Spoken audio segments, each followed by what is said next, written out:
The LinkedIn Podcast Network is sponsored by TIAA. TIAA makes you a retirement promise, a promise of a guaranteed retirement paycheck for life. Learn more at TIAA.org/promises pay off.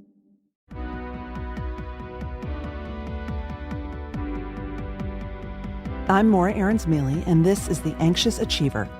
We look at stories from business leaders who have dealt with anxiety, depression, or other mental health challenges, how they fell down, how they picked themselves up, and how they hope workplaces can change in the future.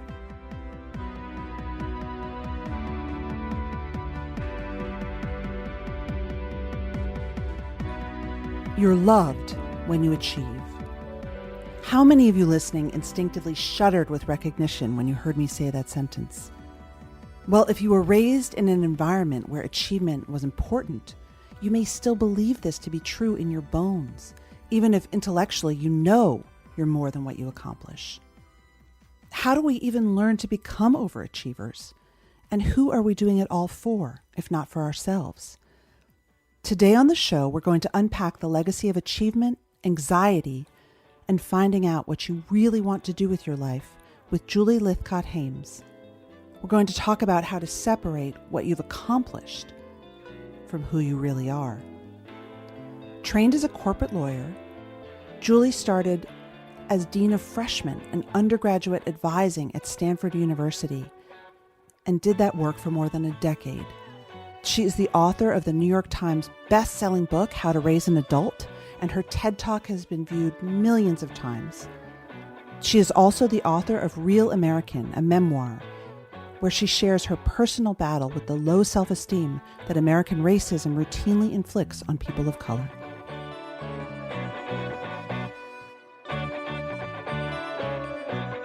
So, Julie, were you raised in a household that prized academic and professional achievement? Boy, was I.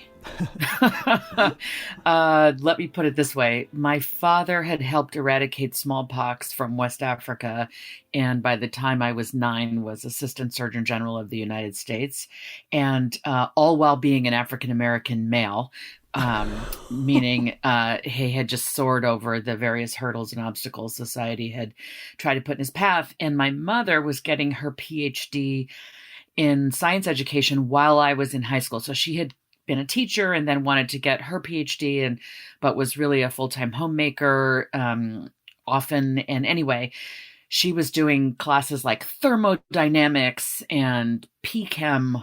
I don't even know what that is. I don't but she either. would talk about it. And she came home once when I was in high school with her report card, if you will.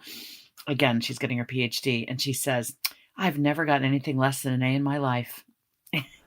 And I was left with the impression that nothing less than an A at all times was required. I'm the youngest of 6 in a blended family, and I was seemingly the one, who was going to be headed toward the Ivy League and so on and so forth. And they loved me without a doubt. And they didn't say I had to be a doctor or an investment banker or anything restrictive like that. But it was really clear that there were high expectations that I would do well to meet. It's so interesting you say that. I was reflecting as I've read your work when you talk about overparenting and parents being much more explicit in their expectations of their children and more present, that I always say that I was raised in a household with no adult supervision. Like my parents were, I was like raised by, myself basically, but there was such an expectation of excellence always. If I did not bring home an A, it wouldn't even occur to me. It was like, this is what you have to do. How are those unsaid expectations even set? Is it by your parents' own excellence? Is it in the water? Is it just subtle? I think sometimes it's very explicit and sometimes it's subtle and it's in the water. But even when it's subtle and in the water, I think somehow it wends its way into our psyche, and we know that we are loved when we achieve at that level. I think there is some implicit, if not explicit, conditioning of love and acceptance and belonging on us achieving at this level. I'm very competitive. I feel like I'm in therapy. I'm very competitive. I'm type A. I went to brand name college and brand name law school, became a brand name corporate lawyer, went on to become a dean at a brand name school. Now I'm an author and speaker. So I'm sort of my own brand finally, which is kind of awesome. But I was being interviewed for somebody's book one day about kind of accepting our imperfections. And so she was asking me some questions. And I said, you know what, in my family, we were all really competitive. I learned young, again, youngest of 6. I learned I've got to win games in order to matter to my family. I've got to win at hearts. I've got to win at spades. I've got to win at poker. These were the games my family played at the holidays. And I just got that message. Again, it was not explicit, but it was pretty clear. Those who won, those who made the great play or, made the great move or won the game were just lauded in the family. And I wanted to be treated that way. So I'm telling this to this author that basically in my family, winning games equaled love. And it plays forward to my present life, where as a 50-something with a partner of over 30 years, he and I compete doing the New York Times crossword puzzle. Now, he doesn't think of it as competing because he's not competitive, but I can promise you every time I sit down with him, I'm trying to win. So I'm having this insight. I say to this author, so in my family, winning was love. And I said, oh my God, I have to go tell my husband this. So I go find him and I say, honey, I just realized that, I need to win. When I win at the New York Times crossword, I feel loved. And he smiled his beautiful smile, Morra, and he goes, if I just tell you I love you, should I win? If I just tell you I love you, is that enough? Aww. And I looked at him and I said, yes. And sure enough, it has been. He beats me probably, we don't do it 7 days a week, but he beats me, say, 4 out of 5 times. But every single time he wins, he looks up at me and he goes, I love you. And I'm like, thank you. And I keep going. And it's just been this profound insight for me. See, it doesn't, you don't have to go back to try to have a happy childhood. Being an adult is amazing. I always say that to my kids. Being an adult is amazing. But you know what? I think a lot of young adults have, quote, failed to launch in the millennial generation. And I'm saying, quote, because that's not my attitude, but the media says that about them. I think to the extent they have failed to launch, it's because we parents have made adulthood look so unattractive. You and I can sit here and say adulthood is amazing. And yet too many of us today spend all of our time, our waking moments, just hovering over our children, wearing looks of anxiety and concern, acting like taskmasters and micromanagers because they have to get here and they have to do this and then they have to do this and so on and so forth. I think they look in our faces and just think, my God, being an adult is such drudgery. Why would I ever want to do that? Frankly, I think it's true. And I think it's why they're delaying having kids or putting it off and, sort of not doing it entirely. How depressing. Jeez. Oh, well, and you also, you share a statistic in your, it is a statistic in your book from Ellen Galinsky, who is a mentor of mine, about how when she asked kids of working parents what they wanted, they didn't want necessarily more time with their parents. They didn't want their parents to quit their jobs. They wanted their parents to be less stressed about their jobs. Yeah, absolutely. Less stressed about their jobs and less stressed about the act of parenting. So you became a big deal corporate lawyer. Why? What was it about that? I take it your dad was a doctor and your mother was a science person. So why did you become a lawyer? Well, I think I had to avoid the sciences entirely in order to clear some room for myself in this family, and I never loved math or science the way that I loved the social sciences. I'm a social justice empath. I believe in the underdog. I root for those who don't have enough and who need advocates. And that's why I fell in love with law as an undergrad. And that's why I went to law school. But I now know, with the benefit of hindsight, that as a 25-year-old woman of color at an elite law school, I was so damn insecure about what others thought of my intellect and capabilities that even though I went to law school to help humans, i.e. be a public interest lawyer, I left law school ready to help trademarks, copyrights, and brands, and patents and so on. I just chose really badly for myself. I should not have been a corporate lawyer. And I lasted for 4 years. I was at a wonderful firm, Cooley Godward, here in Palo Alto, as the internet was being born. Very exciting, sexy time for intellectual property. I'm a litigator. I've got a litigator's personality. I grew up in kind of an argumentative family. That was just natural. But the work was not an alignment of my values and my skills. I was good at it. They were kind to me in the grand scheme of corporate law. I mean, I think I had it pretty darn good in terms of how I was treated and the people I worked with. And, they were grooming me for greater things, but it was sucking the life out of me one billable hour at a time because I wasn't on the planet to protect trademarks. I was on the planet to protect humans. So when did you realize that? I mean, was it something that you sort of always knew, but you thought you got seduced by corporate law? Like, how does that happen? I didn't realize the insecurities that I alluded to that made me choose badly were not revealed to me until my 40s, when I was doing a lot of work with a terrific executive coach at Stanford who was helping me figure out how to be a better colleague. And so I had to unpack all my stuff, if you will. So I didn't know when I was a miserable young corporate lawyer that I had chosen corporate law in the first place to please others. I just thought I was doing what was, like what got me the applause and the approval. It felt good. Like people like, oh, you're a corporate lawyer. How amazing. Oh my gosh. I'm shopping at Ann Taylor and I have the Coach briefcase and I'm making it. And I really struggled to align this sort of I'm making it with the inherent internal sense of I can't believe this is my life. I am not happy. I started to have high blood pressure. I went off to, my doctor. I'm probably 26 and she's concerned about my blood pressure and asks me to get a blood pressure cuff and take my blood pressure 5 times a day. And then she was very relieved. She's like, okay, you don't have high blood pressure. You have high blood pressure when you're at work. What are you going to do about that? And I was like, well,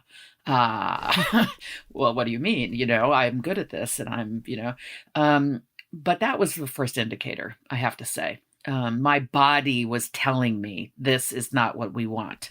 It always does. The body knows, right? But the body knows. But did you feel sort of mental strain and anxiety at the time, or did it feel okay in your head?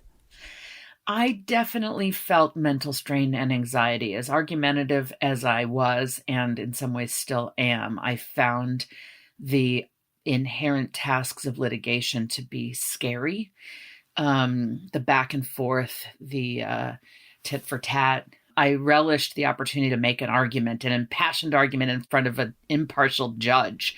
But psychologically, it was like arguing for arguing's sake and a lot of formalism and formality that just seemed to be like, why are we doing this? There's so much paper. Why is, what is the point? I lasted for 4 years. I was at my firm for 3 years to the day.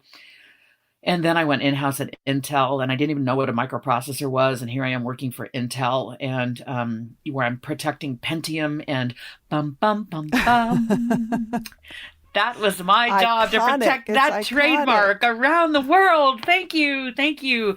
And it's an important trademark. And if you're a trademark lawyer, there are a few brands that at the time were bigger than Intel Inside and Pentium. And yet I just was withering. Like, how did I get so far afield from my own dreams? It's funny. I'm going to interject a little snippet from a letter I got from someone who had read my book, and then I want to pick up on that. And she wrote to me, I started my first job at a law firm near DC, and I spend 1 to 2 hours every day with my door closed crying. I've become stuck in the cycle of living a life that looks good to those looking at me from the outside. And now I have loads of student loan debt. And she went on, and it's interesting how many lawyers have written to me over the years saying, help, I've gotten into this, because something about law in our culture, probably because we all watch so many law TV shows and procedurals and movies, it's very iconic. It's a real stamp of success. We all understand that. And yet, I think a lot of really smart people get stuck along the way. Well, I think when you're really smart, you get a lot of feedback from the world about what you should do with your life. Yeah. And if you're smart and sciencey, they want you to be a doctor or an engineer. If you're smart and servicey, they want you to be a doctor or a lawyer. If you're great at argument and writing and storytelling, they want you to be a lawyer. It's and who's they? Who's they? right? They, yes, great question. Besides your super ego, right? The they who judge us, including our super ego, but also often our extended family. You know, kids today and back in our day dread that Thanksgiving dinner conversation with grandpa or uncle or aunt so-and-so who's going to ask you what your plans are and going to scold you if your plans don't comport with their sense of what's right and wrong. So you quit. You quit law. You quit corporate law. You quit Intel. Did you tell everyone you were quitting? Did you do it quietly? Oh, I doubt I was quiet. I'm not a very quiet person and really wasn't quiet then. I didn't know how to be quiet. I'm an extrovert and an oversharer and all that. So I tried to leave corporate law after a year. It took me 3 more years to get out. I kept getting rejected from jobs in academia because I had no skills. And, I wanted to work with students and they said, you don't have any skills. And I said, I've been a student. Isn't that enough? And they're all, no, actually, people go to grad school to study the thing you want to do. But ultimately, I got a lucky break, filled in for somebody at Stanford Law School, was going on maternity leave. She was the dean of students. She had been a lawyer. Here I was kind of really following that path. And she made it possible for me to cover the maternity leave. And then her plan was not to come back. I didn't know that. She didn't reveal that to anybody, which was very wise. And ultimately, when she did make that call, the dean said, she's not coming back. I don't want to do a national search. I want to hire you. I said, I want to work for you, but you're going to have to pay me a lot more money. And that was the empowered litigator, negotiator, lawyer in me who knew this is my one chance, to improve my situation and that of everyone around me. When we are given the job offer, that's when we have the most leverage. And so that's a tiny little piece I managed to bring over. And I told my boss at Intel, I said, I think I might not want to be a corporate lawyer anymore. And I have the chance to test drive a new career for 10 weeks. Any chance you'll hold my job? And she looked me square in the eye. Ballsy. That tells you how, I would have quit had she said no. I was taking a 33% pay cut to take this temporary job where I would have no health insurance, COBRA from Intel, where ironically I had been trying to get pregnant for 2.5 years and had failed. And now I take over this job, COBRA health insurance, 10-week job, filling in for someone's maternity leave. And what happens? I get pregnant. Of course. And of course I got pregnant. Why? Because the body knows, right? I loved this job after a day and a half. My body was able to conceive because I was not stressed out of my freaking mind, right? And so my boss said, for your sake, I hope you love this. For my sake, I hope you love this other stuff you want to try, Julie. This is my boss at Intel, an amazing woman named Ann Gundelfinger. She said, for your sake, I hope you love it. For my sake, I hope you don't. You're one of my strongest people. I'll hold your job. Wow. But you loved it. You stayed. You grew. My job was to care about humans. I got paid to care about law students, having walked their path and the path they intended to walk. My job was to care and to help move obstacles out of their way and to listen well.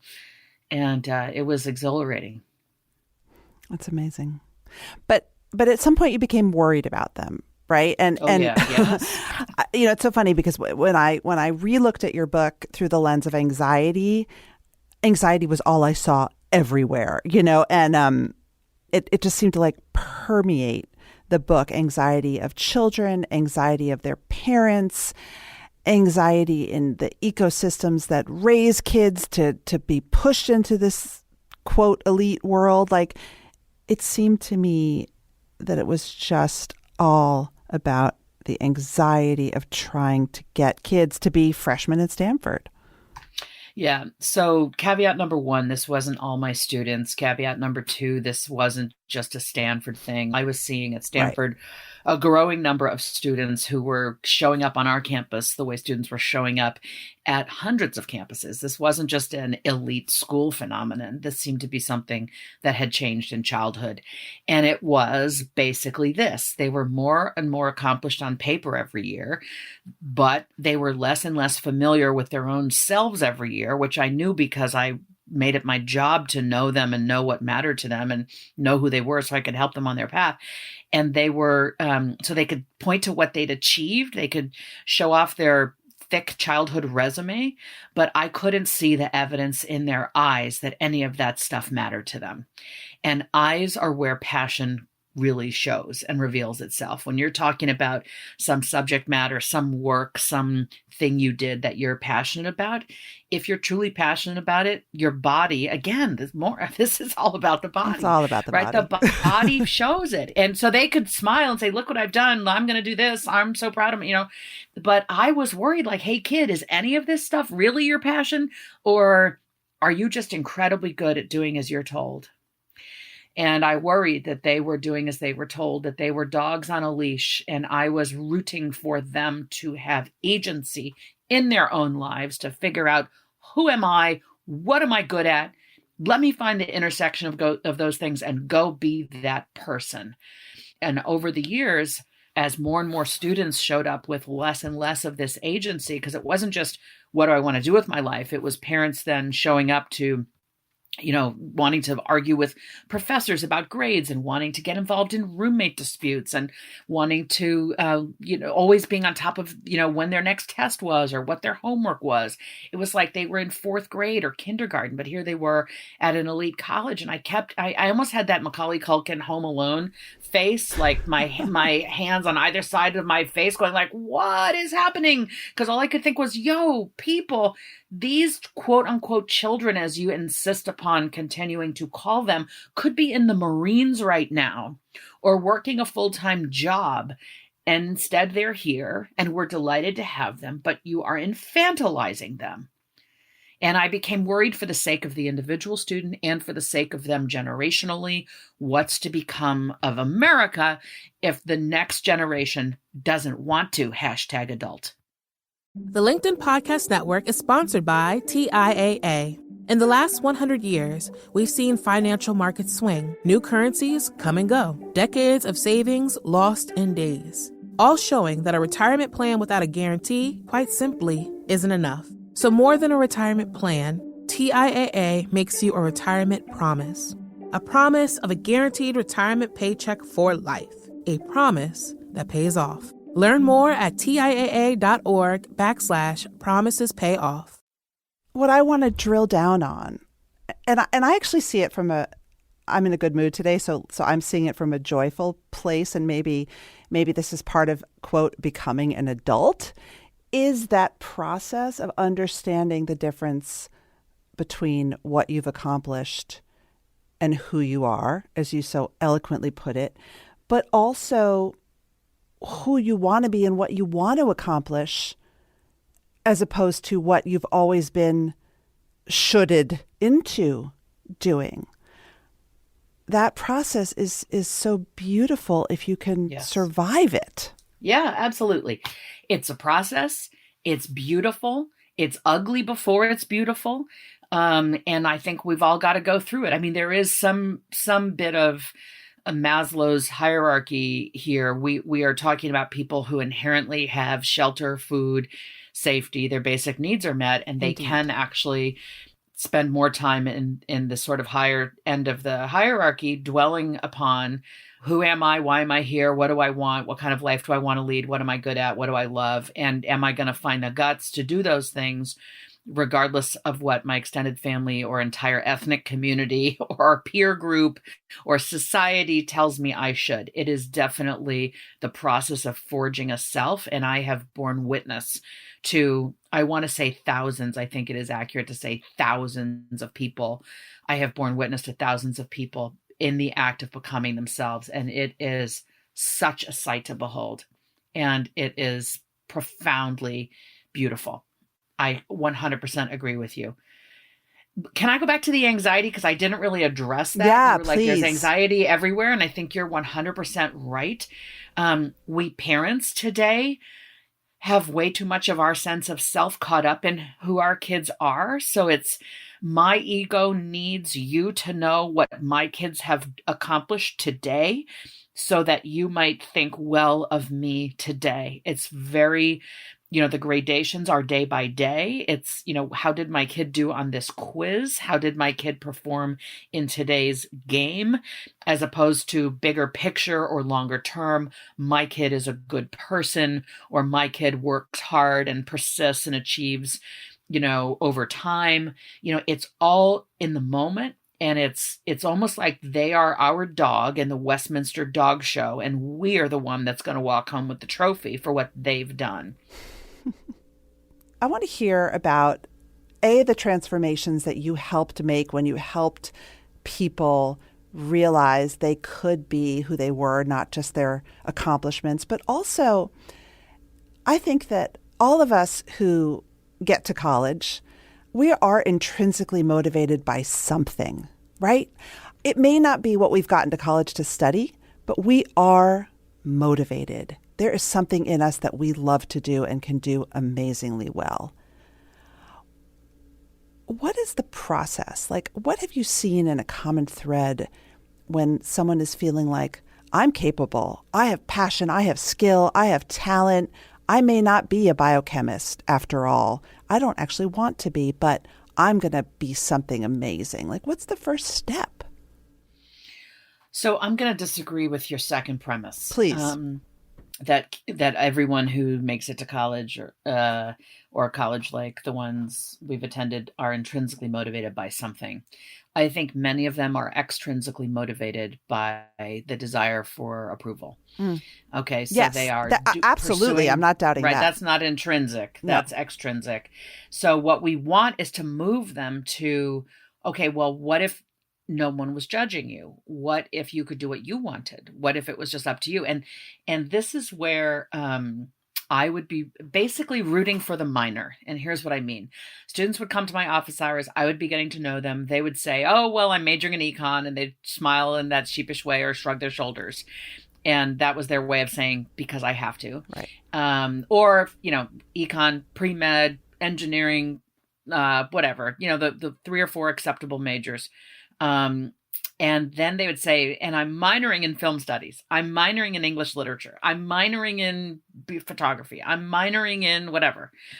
And I would beam when I heard about the minor. And I always thought it was my job to elevate the status of the minor, because the minor was often where the student's actual sense of self lay.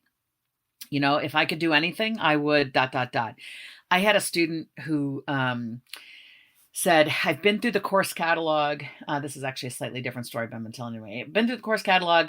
I've crossed out everything that doesn't appeal to me. Unfortunately, that leaves 85% of the majors. I'm really having a hard time figuring out what I'm going to major in. And I was like, okay, Jeff, well, that's awesome that you're interested in so many things. Tell me more. Well, I love philosophy for this, that, and the other reason. And he would tell me, and I'm interested in psychology for this reason. I love photography, but frankly, the photography department here, I don't think is very strong, he told me. And so he's just going on, and I'm listening and I'm grinning because I'm listening to a young human who's clearly just aware of who he is. And his challenge is, how do I choose? How do I narrow? How do I, figure this out? And so, at some point I asked a very cliche question, like, what do you have a dream job? When you picture a dream job, do you have any idea what it looks like? And he was like, oh yeah, I want to be a photographer for National Geographic. And I was like, awesome. Okay.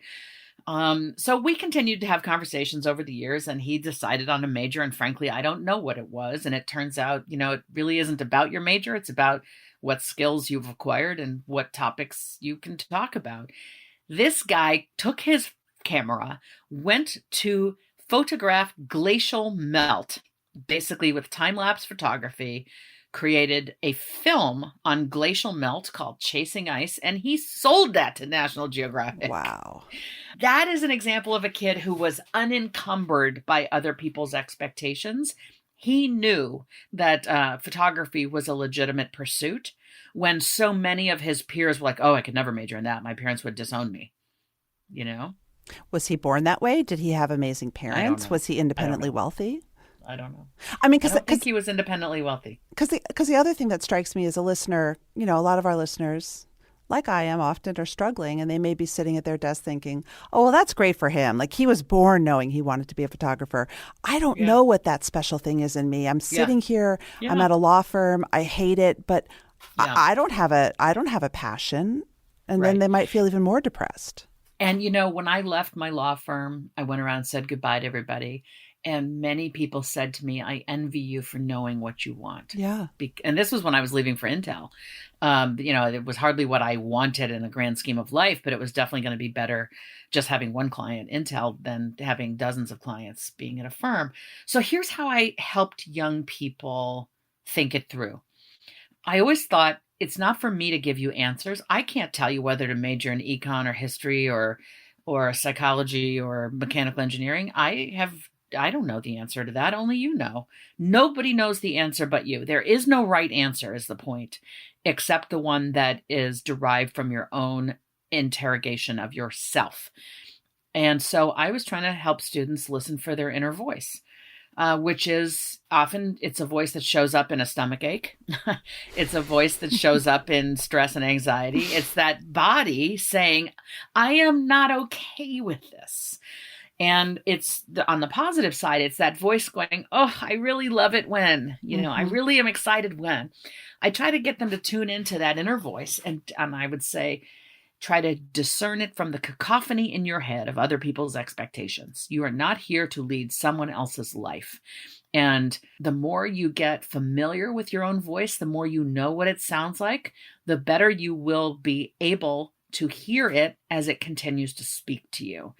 And then as you finally hear that voice, the next step, which is probably even harder, is finding the courage to honor what it tells you. These are all choices. How much money you need to survive on is, at a certain level, choice, right? We choose the communities we live in. We choose to live in a community where the median rent is this and the median mortgage is this, and this is right. We're making choices constantly. And when our inner voice starts to really beckon and say, you know what, this life will feel good and true if I am doing the following with it, we're able to be braver about, you know what, I can't live here and I've got to move to such and such, because that's the fertile ground for me to plant my dream in. My last question is, what is sort of inner voice training 101? I think a lot of us get really good at turning off that voice. Well, it's funny, but I'm going to go back to a concept we've named already between us 3 or 4 times, which is the body. The body will tell us how we're doing before the brain can register, an analysis of it and a labeling of it. The body tells us. Okay. So if you're trying to discern your inner voice, I'm recommending that you develop a mindfulness practice where you let the clues from your body grow clearer by noticing them. So this is what I did through the help of my amazing coach, Mary Ellen Myers, who really helped me turn things around in my 40s. She helped me sort of start to pay attention to, when are you feeling an emotion? When are you getting upset? When are you getting really passionate? Let's see if you can notice it happening so that then you can decide what you want to do with it, if anything. And I began to notice that when I was feeling frustrated, it was, my voice got really gravelly. I already have a low voice, but when I'm feeling pushed to my corner, or I'm in fight or flight mode, I have a voice that's a whole register deeper and gravelly, and my mouth gets dry. And I started to be able to notice the feeling of my blood pressure rising. I actually learned that back as a lawyer, starting to pay attention to that. But anyway, the body starts to reveal. And if you take an interest in that and this mindfulness practice, you can say like, hey, wow, I'm feeling really stressed right now. I'm feeling afraid. What just happened such that I'm feeling this way? I mean, I'm talking about negative things, but this also works for positive things. I'm feeling amazing. I'm feeling really joyful. I'm feeling gratitude. What's going on? Oh, it's this. It's because I just did this. Oh, it's because I just had that conversation, or I just did this work. Let the body be the little clue giver to you about what you really want, whether it's something you desire or something you're afraid of. Pay attention to what the body's signaling to you, start to process it analytically, and you'll be much more in tune with yourself. That's it for this week's show. If you liked what you heard, please leave us a rating or a review and tell your friends. If you have an idea for a show or you'd like to send me feedback, you can email anxiousachiever@gmail.com. You can send me a tweet at Morra AM or send me a message on LinkedIn. Special thanks to the team at Harvard Business Review, my incredible producer, Mary Dew, Ann Saney, Colin Howarth, Adam Buchholz. Thanks to our advertisers who keep us on the air. And if you like our music, it's from Signal Sounds NYC. From HBR Presents, this is The Anxious Achiever, and I'm Morra Aarons-Mele.